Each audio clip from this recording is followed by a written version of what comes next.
They framed me, they fired me, and that's how they flipped themselves into a divorce, a prison sentence, and a handful of deportations. This is a lengthy account, but if you persevere until the end, you will learn how I was framed and fired from my job, and how my actions inadvertently set off a chain reaction that led to a staff overhaul with several managers being fired or transferred to other restaurants.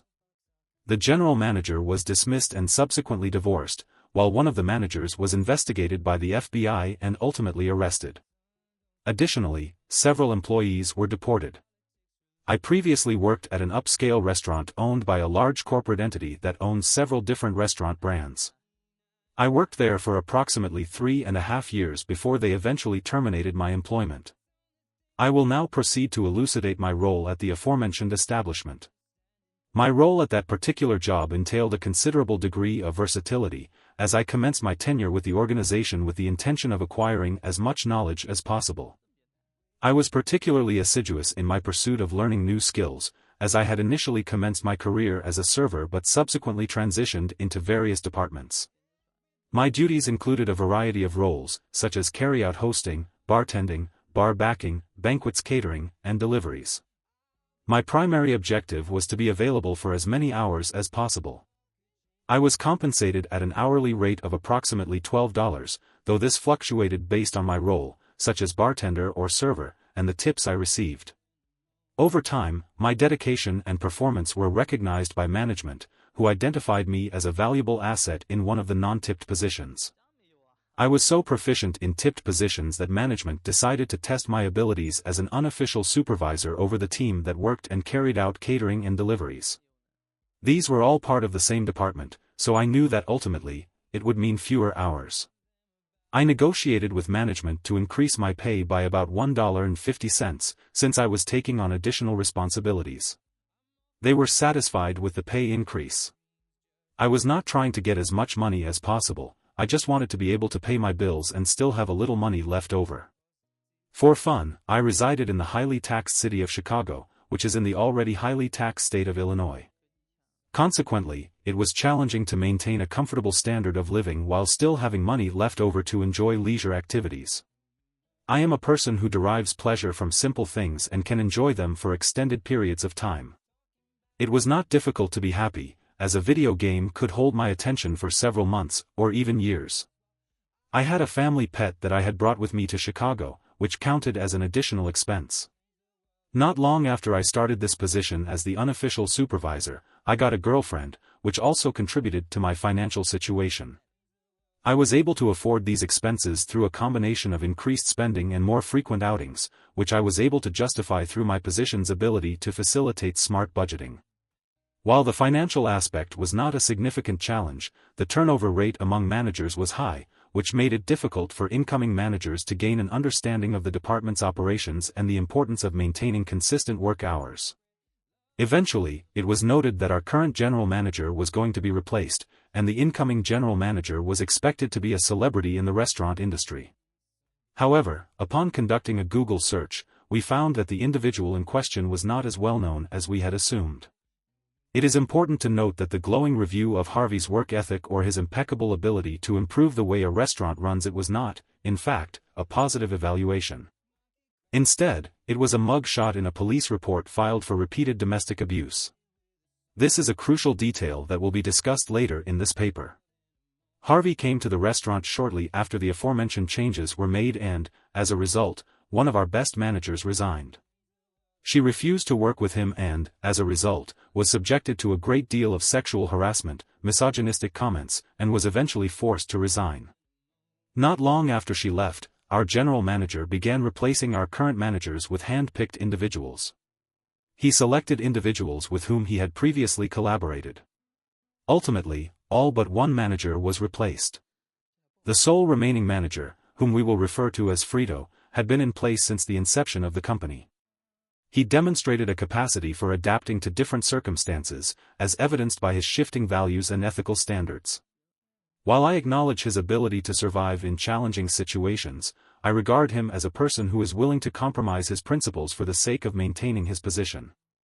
Harvey, on the other hand, never replaced the manager for our department. Consequently, he operated without significant oversight, unless one considers me, the supervisor, to be such an authority figure. Our department experienced some challenges initially, but it functioned effectively overall. We did not have a dedicated manager, so we often had to request assistance from Frito, who was the closest to our department. Over time, the new managers assumed that Frito was our department's manager, but the hourly team continued to view me as their supervisor. This led to at any time when Frito attempted to implement changes that would ultimately be detrimental to the team relied on me to either mitigate the negative consequences or to negotiate with Frito to allow them to continue performing their duties in the manner that had been demonstrated to be highly effective over several months. Frito and I would frequently engage in heated discussions, with Frito and I disagreeing on numerous occasions. We engaged in frequent debates regarding the significance of work hours to the employees in this department. He held the opinion that we should rely on gratuities, akin to those received by servers, yet the majority of our orders were for takeout, which were delivered through Grubhub. Grubhub does not provide gratuities, and we received few deliveries. In a day, the tips we received from these customers were often only $10, if we were fortunate. When we divided this amount among 4 employees, it did not result in a significant increase in income. This demonstrated that Frito lacked the necessary knowledge to make informed decisions. Eventually, we held a meeting with our supervisor, Harvey Frito, and all the workers in this department. The meeting was advertised as an opportunity for employees to express their concerns about the proposed changes to their working conditions. The workers were assured that they would not face any retaliation for doing so. Consequently, they discussed the issue of Frito's attempts to reduce their working hours. However, it should be noted that Frito is not their actual manager. The company was attempting to hire someone to be the manager. The team suggested that I take over, as I had already been supervising them and running things smoothly for the last several months. I was also the one that management consulted with when writing schedules, as I had an understanding of the days on which some workers could and couldn't work, depending on their school schedules or family life. At the time, it was suggested that Harvey and Frito made the decision on the spot that I had to be gotten rid of. Although they didn't say it, I could see the look they gave each other. I was aware that my tenure at this establishment was coming to an end and that my position was at risk of being terminated. Despite this, the management team made a series of promises to us regarding the maintenance of our working hours. They stated that they would cease sending all but one employee home early and that only one individual would be responsible for cleaning and closing the premises. This was despite the fact that the department was not small and that it was not feasible for one person to perform these tasks alone, while still adhering to health and safety standards. Furthermore, they assured us that we would continue to work our scheduled hours, and that we were not attempting to be unreasonable. We informed them that our department typically has 3 or 4 employees scheduled to work.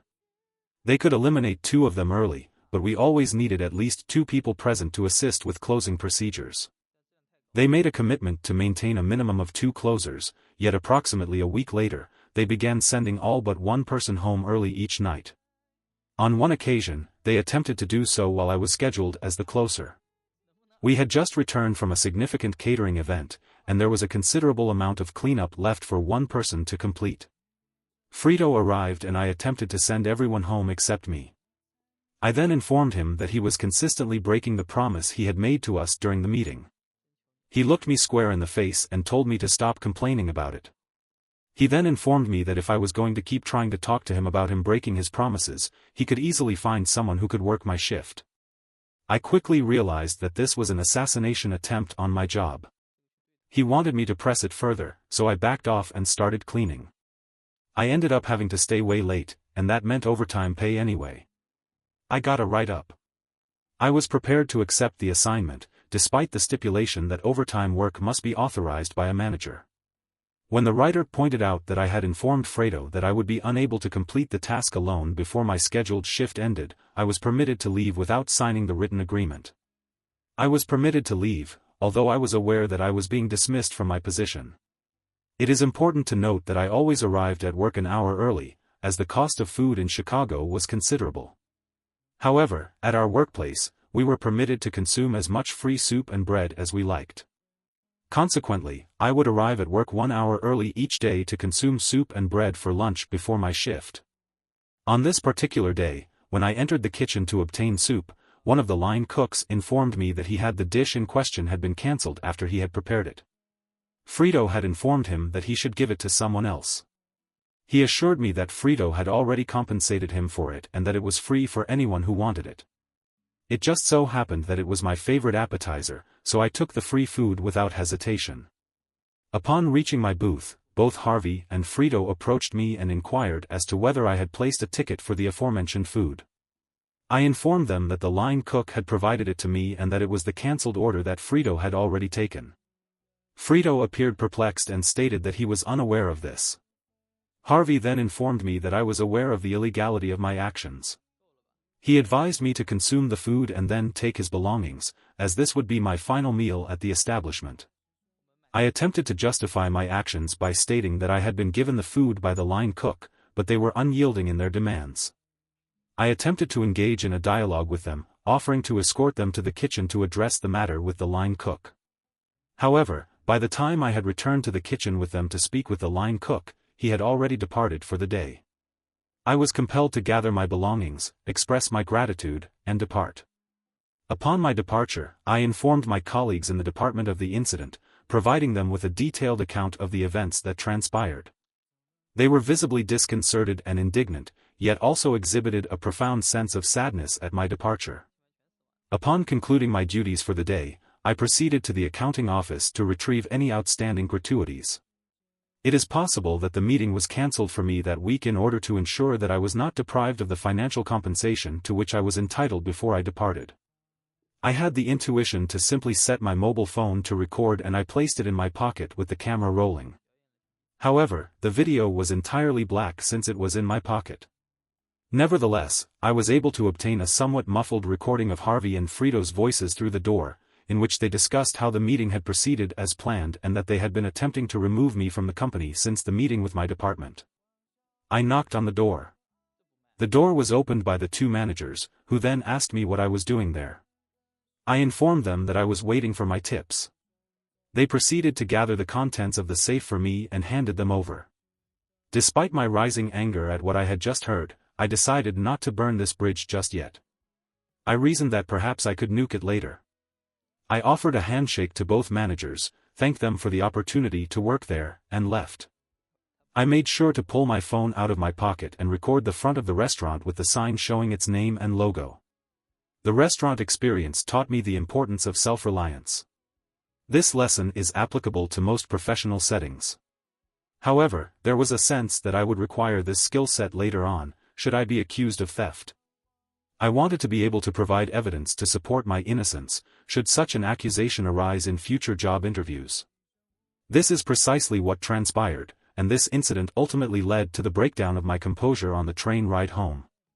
I sent messages and posted on various local Facebook groups, stating that I had been dismissed from my position and that I was seeking employment as soon as possible. Upon arriving at my stop, I had already scheduled an interview for later that day. I was offered the position approximately 5 minutes into the interview, but after reviewing the details, it did not align with my professional goals. Consequently, I declined the offer. I proceeded to interview with several other organizations and identified a role that was a highly suitable fit, offering a significant compensation increase compared to my previous position. Additionally, it involved minimal interaction with customers. The role entailed auditing a logistics company. However, during the interview with the manager of this position, he disclosed that he had already contacted my previous employer. The place of employment was identified and a conversation was held with the general manager, Harvey.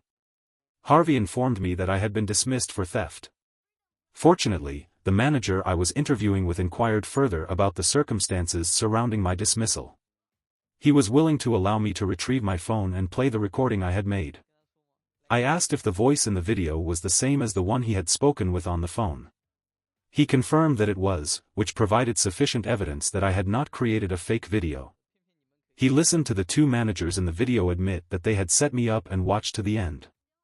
Upon displaying the front of the restaurant, complete with the logo and name, the manager in question, who would be responsible for hiring Dean, immediately offered him the position and requested that he send him the recording he had done. I assumed that this would be the end of it. Approximately 7 months later, after settling into the role quite nicely, the Human Resources Department sent out an email to all new team members, which listed all the newest hires, included some facts about them, and had pictures of them. They sent these out every time they hired a new round of people. One of them was Thomas, who had previously worked with me at the restaurant. The individual in question had previously worked with me at the restaurant in question. As we had worked at the host's stand together, I was pleased to see someone I knew and liked joining the team. I approached his desk and introduced myself, inquiring about his reasons for leaving the restaurant. He informed me that he had not left of his own volition, rather, he had been laid off due to the company being under investigation. This had commenced as a relatively minor matter. The matter was relatively minor. The corporate entity that owned the restaurant chain had received an email with an attached video that had been filmed from inside my pocket. This was sufficient cause for the company to send someone to investigate internally. Thomas was surprised that I hadn't heard anything about it since there had been numerous attempts to get in. I contacted him as soon as he said that. I logged into the email account I had used when I first applied for the job at the restaurant. I had received at least 24 emails from the company requesting that I come in to discuss my employment and termination. I did not reply, as I had lost interest in the matter. I had also changed my phone number since then, so they had been unable to contact me by phone. He proceeded to elucidate that prior to the arrival of the corporate auditor, Harvey and Frito had engaged in discourse with my department and proffered a modest remuneration increase. Their objective was to persuade the auditor that I was inept in my role and had failed to fulfill my obligations. Consequently, a modest exodus of individuals from my former department ensued. They immediately resigned in front of the corporate representative, Audrey, and were eager to inform her of Harvey and Frito's involvement. This constituted the first strike against both of them. The second occurred a few days later when Audrey showed Harvey and Frito the recording that had initiated this series of events. They vehemently denied any involvement, yet it was evident that Harvey's voice was unmistakable. Additionally, the video captured our voices during the handshake and our amicable parting, which they had previously boasted to Audrey about, assuming it would enhance their image. Our ability to part on cordial terms was a factor that contributed to the eventual separation of the two individuals. Audrey then sent Frito to work at another restaurant owned by our parent company and temporarily demoted Harvey to manager. This resulted in a significant deterioration in their relationship. They had previously been an inseparable and highly effective team, but the pressure of the investigation must have pushed them over the edge. They ended up at each other's throats on Facebook, engaging in a public dispute on the company page. The post has since been deleted. The incident was subsequently deleted, but Thomas provided the following explanation: Frito had been pictured in the Facebook post on the restaurant page, and Harvey made a passive-aggressive comment about how Frito shouldn't even be in the picture since he had been moved to another restaurant due to misconduct. Frito saw this comment and responded with a remark indicating that, at the very least, people who search for his name on Google my name does not appear in the list of individuals who have been accused of assaulting their spouses. In response, Harvey made a humorous remark about the individual who was caught having an affair with Janet's sister, not her real name.